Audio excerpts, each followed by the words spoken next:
O céu do Oriente Médio se rasga em chamas. Mísseis balísticos cortam a noite, buscando seus alvos com precisão brutal, enquanto drones explodem contra pistas de pouso em território europeu. A guerra não é mais uma ameaça distante, ela acontece agora, em tempo real. Uma base militar britânica na ilha de Chipre, um enclave soberano da Europa, é atingida, arrastando o continente para o centro do conflito. As famílias dos militares são evacuadas às pressas, um sinal claro de que nenhuma fortaleza é impenetrável nessa guerra. A retaliação é massiva e imediata. Bombardeiros estratégicos cruzam fronteiras, caças de última geração decolam em ondas sucessivas, e o mundo assiste, sem fôlego, à escalada de uma crise que pode redesenhar o mapa do poder global para sempre, com consequências imprevisíveis para todos. Me fala se você acredita que o regime dos ayatolás cai por causa dessa guerra, ou se você acredita que as ações dos Estados Unidos e Israel não serão suficientes caso não haja uma invasão terrestre para concluir a operação. E conta também se você está sendo a favor ou contra a ofensiva contra os iranianos.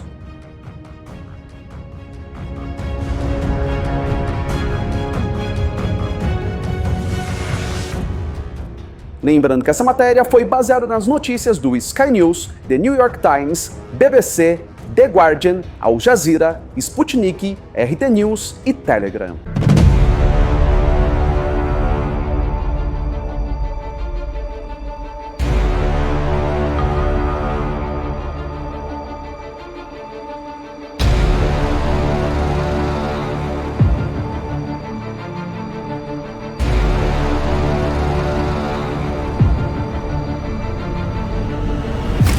Mas antes de continuar esse vídeo, se você ainda não é inscrito, não perca tempo, se inscreva aqui.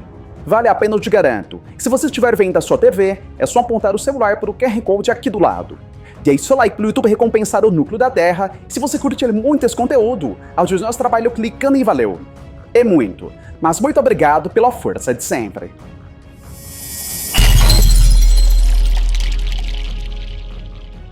A ofensiva americana e israelense no Irã não foi um raio em céu azul, mas a faísca que incendiou um barril de pólvora.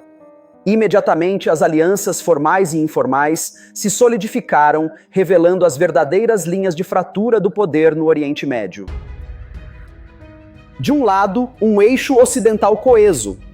Estados Unidos e Israel formam o núcleo do ataque, com o Reino Unido oferecendo apoio operacional crucial. Bases britânicas foram autorizadas para uso defensivo, um movimento que rapidamente colocou o país na mira direta da retaliação iraniana.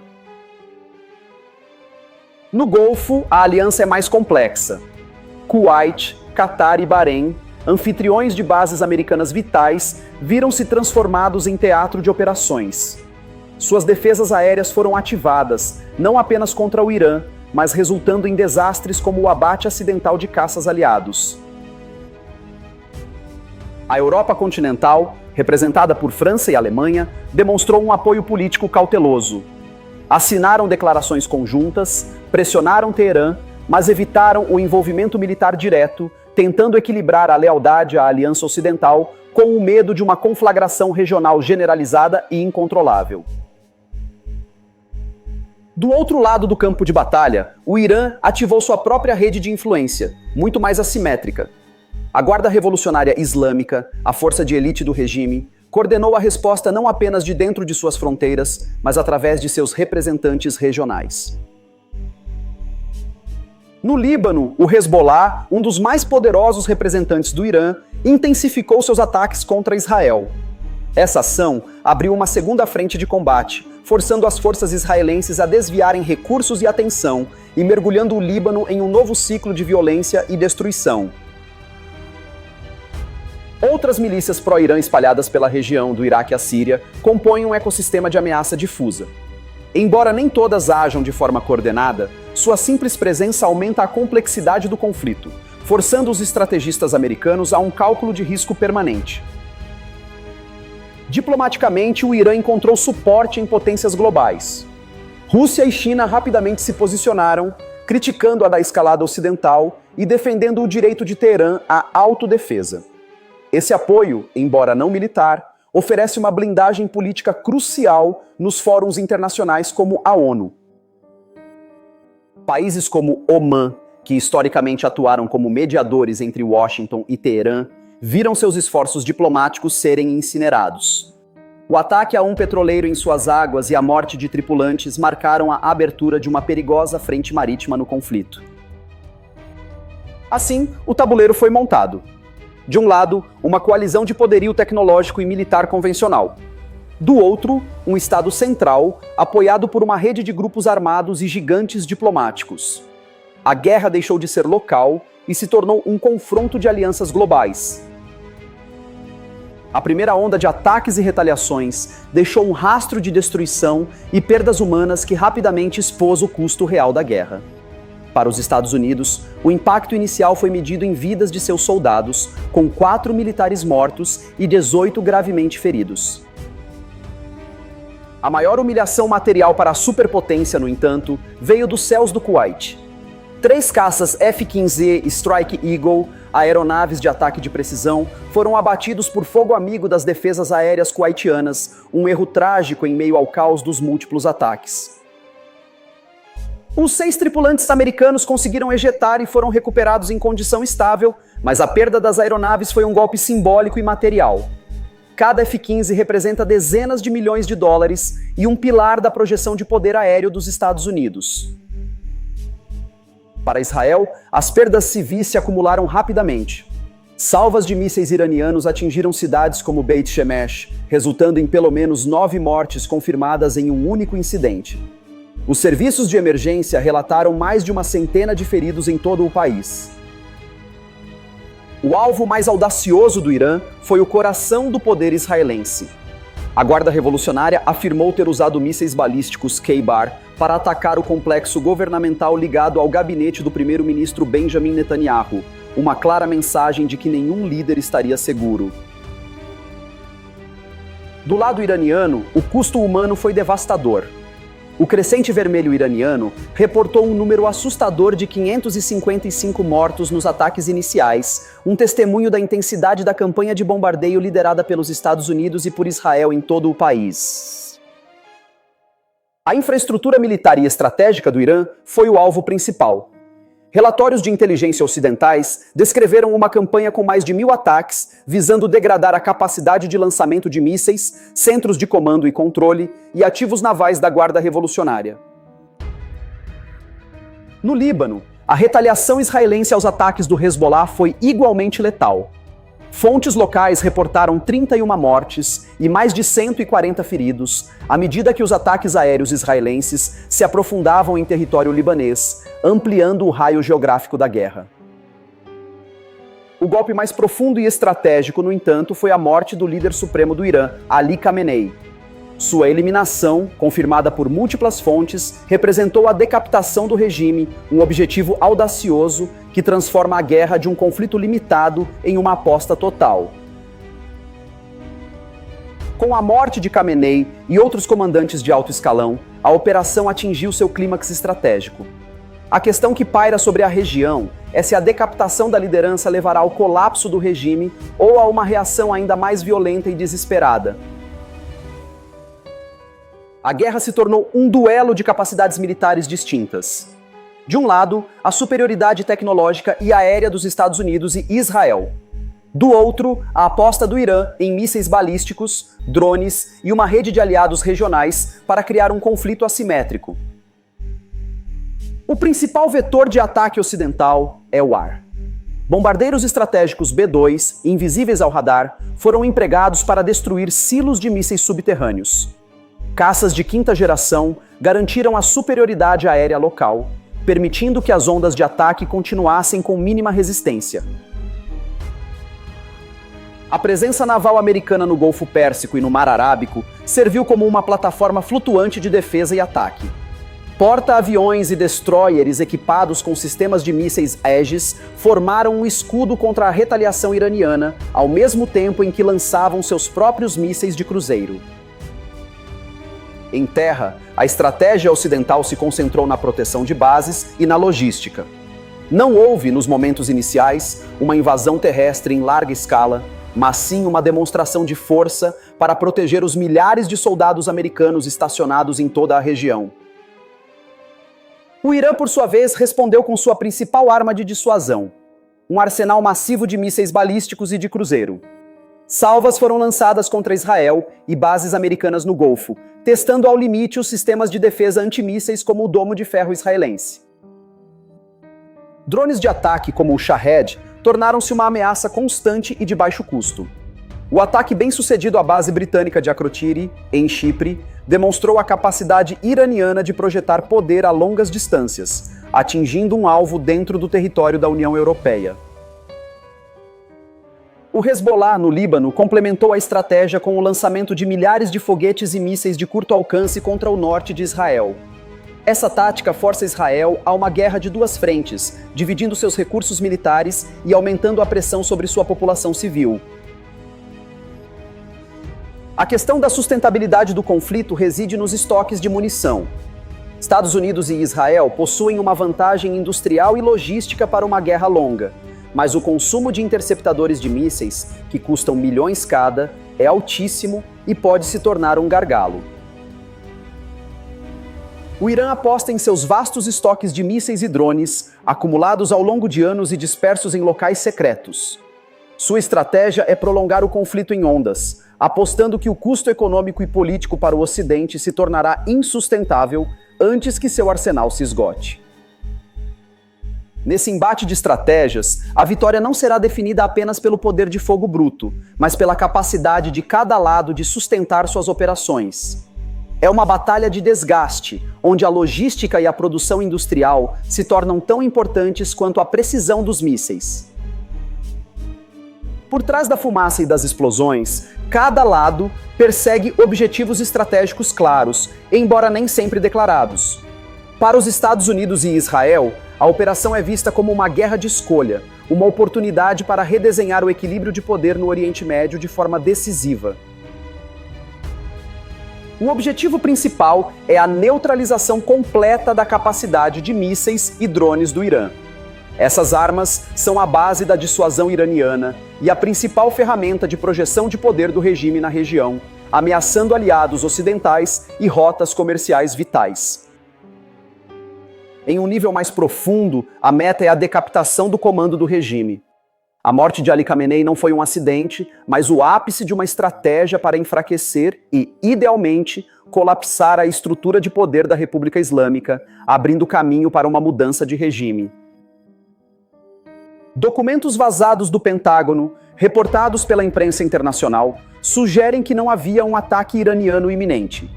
Isso reforça a leitura de que a ofensiva foi uma ação preventiva, calculada para eliminar uma ameaça estratégica antes que ela se tornasse ainda mais perigosa. O programa nuclear iraniano é o pano de fundo de toda a operação.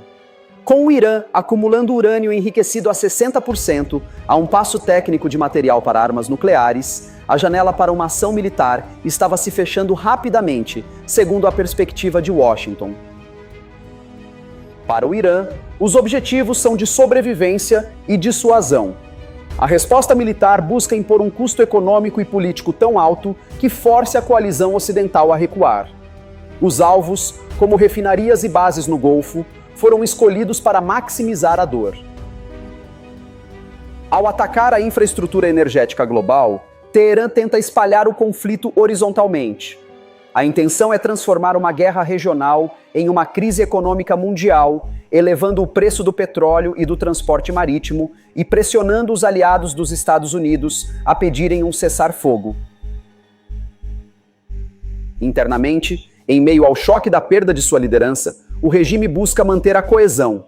A guerra é usada como uma ferramenta para unir a nação contra um inimigo externo, um clássico movimento de rally around the flag para garantir a sobrevivência da estrutura de poder restante.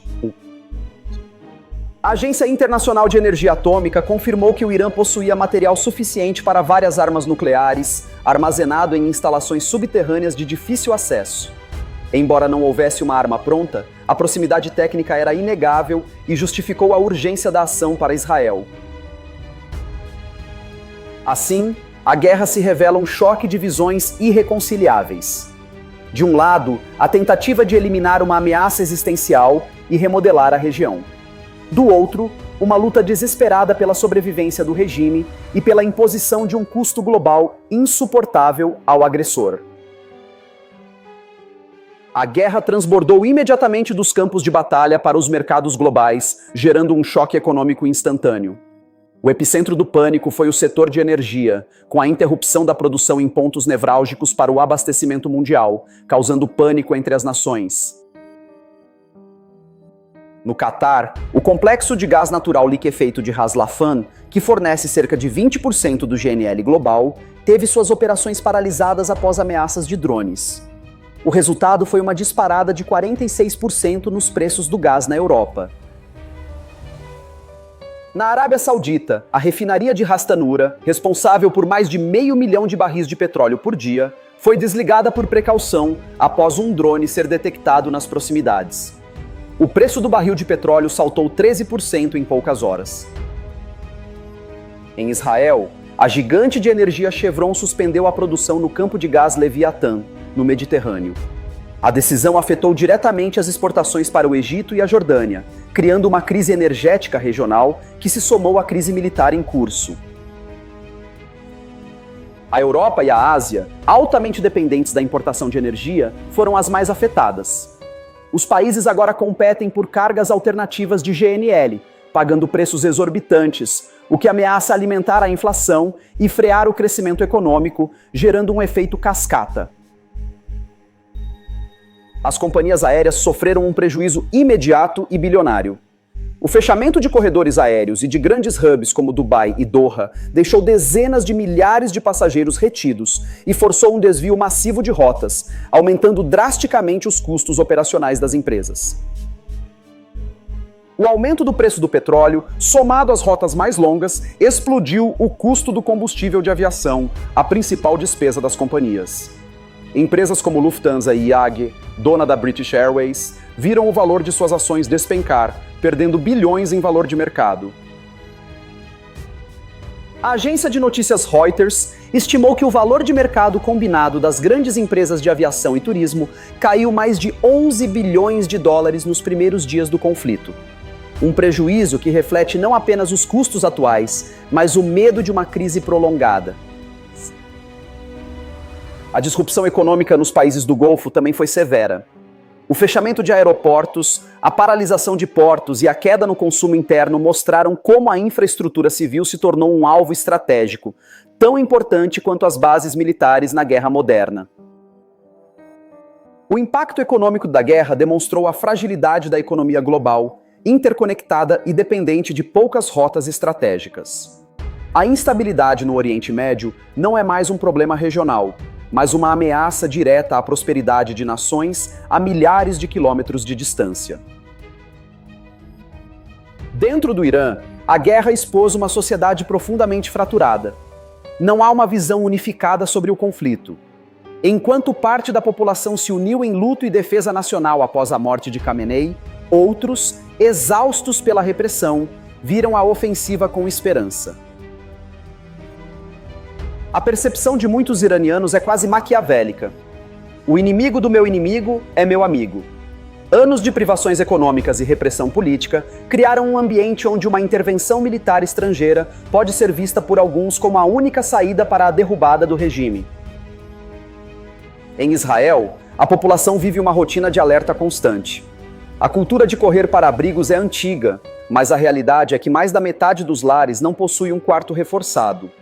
Isso cria uma sociedade de duas velocidades: os protegidos e os expostos. A desigualdade na proteção é um fator de tensão social. Quando comunidades e kibbutzim instalam portas reforçadas por conta própria, é um sinal de desconfiança na capacidade do Estado de proteger cada cidadão, uma privatização da segurança em tempos de guerra. No Líbano, a sobrevivência é mais crua.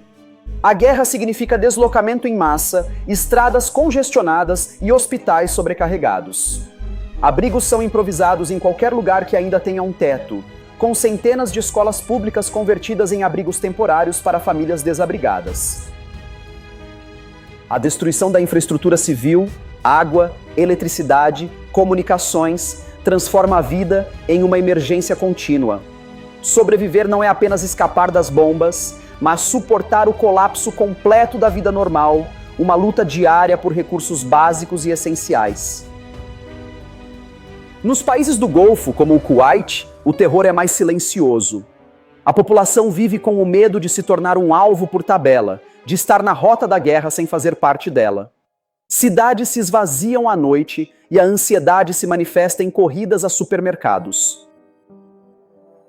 A questão dos abrigos antiaéreos revela o nível de preparação de cada nação para a guerra. Poucos países no mundo possuem um programa de defesa civil realmente eficaz para toda a sua população. A maioria dos sistemas é parcial, improvisado ou focado apenas em elites. A Suíça é o padrão ouro, com abrigos suficientes para mais de 100% de sua população. A Finlândia também possui um sistema robusto, com capacidade para abrigar quase toda a sua nação em bunkers bem equipados. É a defesa civil como parte da arquitetura do país. Israel possui um sistema funcional, mas desigual, com lacunas letais na cobertura residencial. O Líbano depende de improvisação. E países como a Alemanha admitem estar despreparados, correndo para converter estações de metrô e garagens em abrigos, um reconhecimento tardio da ameaça. O cenário geopolítico global se redesenhou instantaneamente.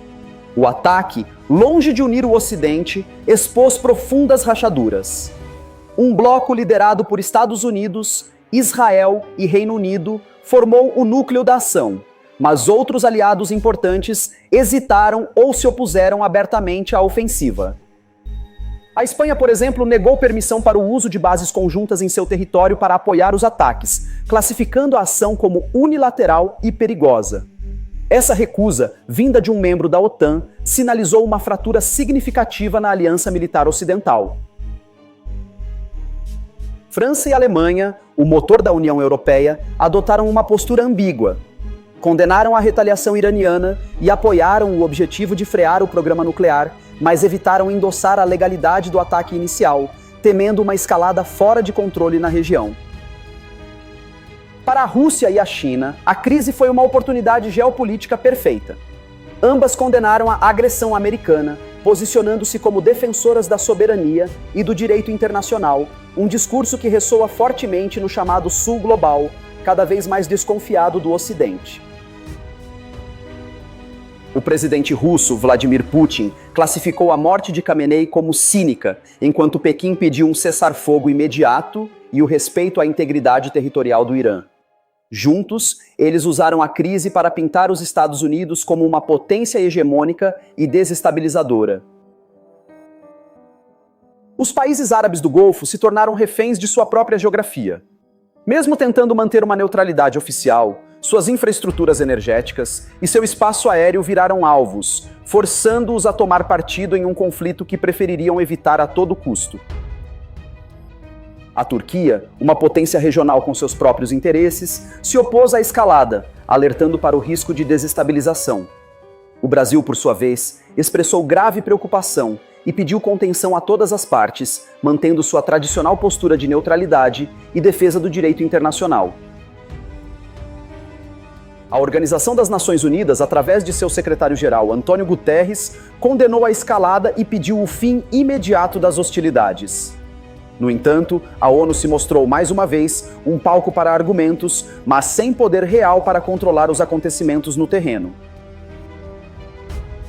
O apoio de grupos como o Hamas ao Irã, condenando o que eles chamam de agressão sionista americana, reforçou a narrativa de que o conflito é uma luta mais ampla contra a influência ocidental na região, unindo atores estatais e não estatais sob uma mesma bandeira de resistência.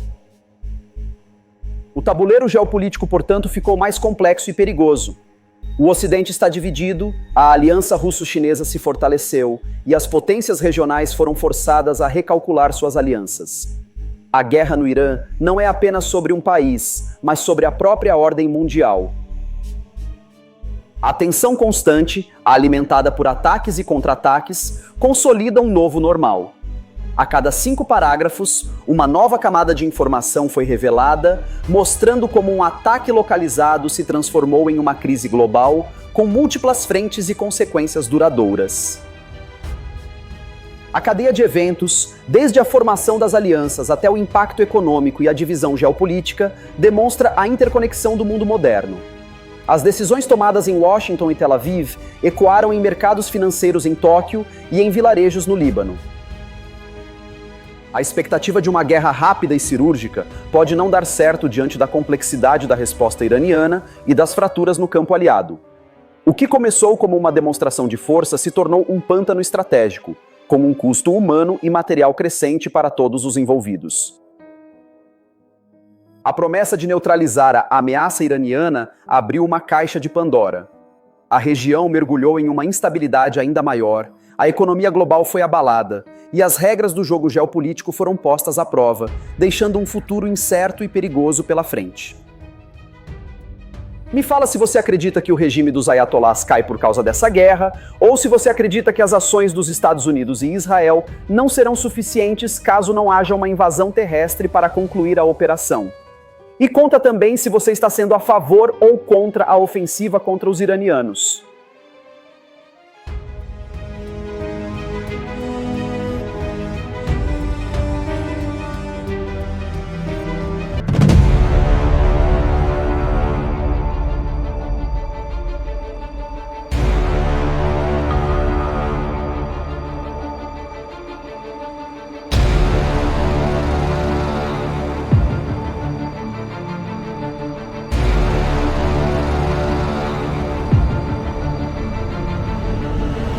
Muito obrigado por chegar ao final de mais um vídeo. Você é demais, eu te agradeço muito por isso. Se você ainda não é inscrito, não perca tempo, se inscreva aqui.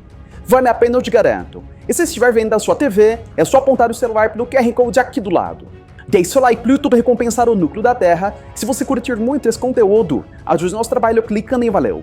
É muito, mas muito obrigado pela força de sempre. E a gente se vê na próxima matéria.